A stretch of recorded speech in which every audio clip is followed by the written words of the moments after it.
Hello, lovely mamas to be. Welcome back to Bump to Baby Guide. This, right here, is my first birth plan. 5 pages, single-spaced specific requests about lighting, music, cord cutting, and essential oils. I printed 10 copies, laminated one, put it in my hospital bag like it was a sacred text. And then I actually gave birth. You know what happened? Things didn't go according to my 5-page manifesto. And I spent part of my labor feeling like I was failing because reality wasn't matching my document. I don't want that for you. So today we're redefining what a birth plan actually is. You'll know the 5 things that matter, what's a waste of paper, and how to handle when things go sideways. But let's get into it. Before we talk about what to include, we need to talk honestly about why overplanning backfires. Reason 1: birth is unpredictable. You can do everything right, and birth can still go its own way. A rigid plan sets you up to feel like a failure when life happens. Reason 2: you're not in control of everything. You can control your preparation, your preferences, your support team. But you can't control how your body labors, how baby is positioned, or whether medical interventions become necessary. Reason 3: in a busy labor unit, nurses don't have time to read a novel. If your plan is too long, the important parts get buried. Reason 4: you might change your mind in labor. I wanted unmedicated at 8 centimeters. I said, I want the drugs. If I'd had a rigid plan, I would have felt like a failure for changing my mind. Reason 5: the most common thing I hear is, I had a birth plan, but nothing went according to it. I feel like my body failed. Your body didn't fail. Your baby didn't fail. Your plan failed to account for reality.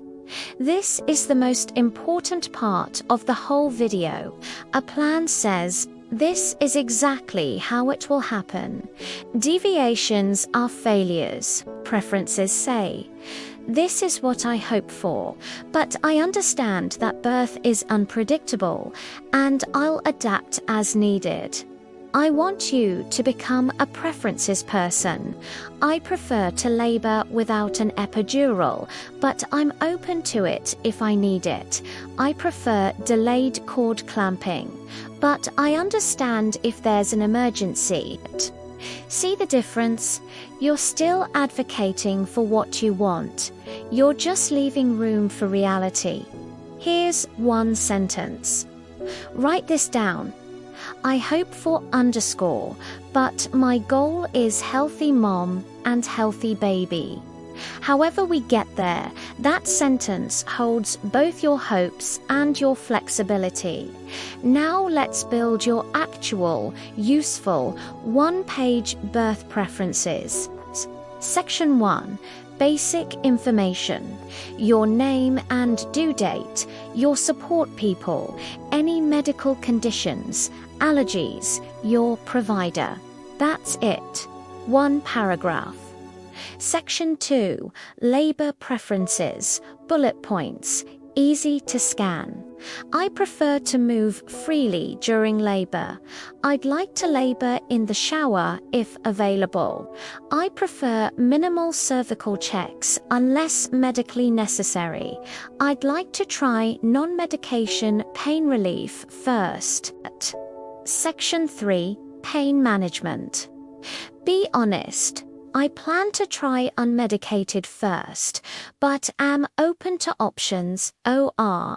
I plan to get an epidural, or I'm open to seeing how labor goes. No wrong answer, just be honest. Section 4. Pushing and delivery. I prefer different pushing positions. I'd like delayed cord clamping if baby is stable. I'd like partner to cut cord if possible. I prefer immediate skip. Section 5.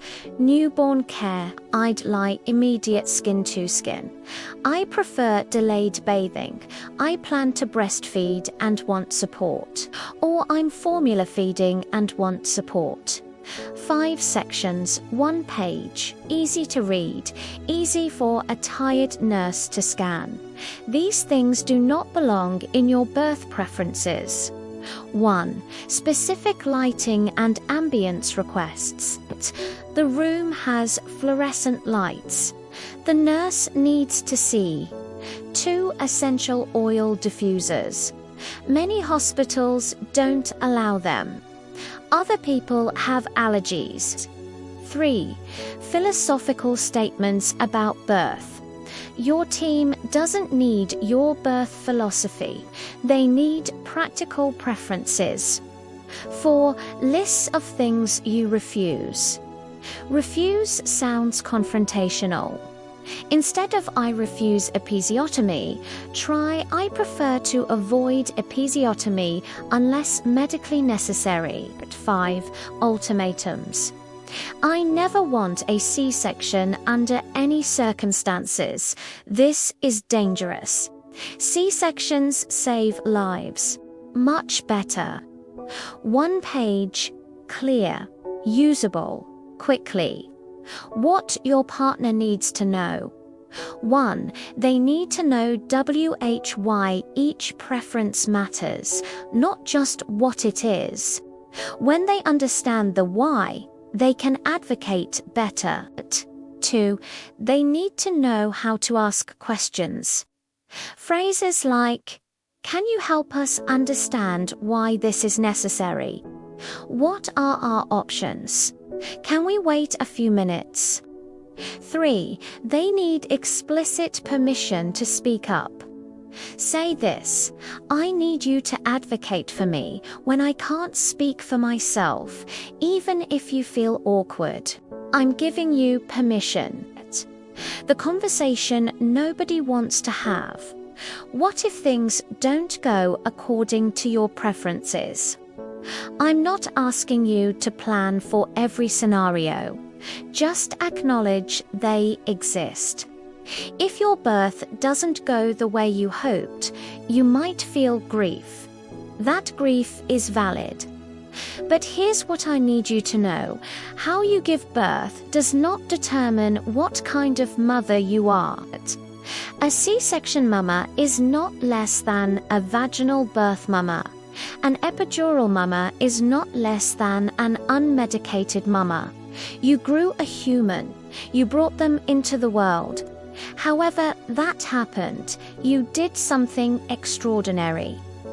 One question to leave you with, at the end of this experience, what do you want to remember?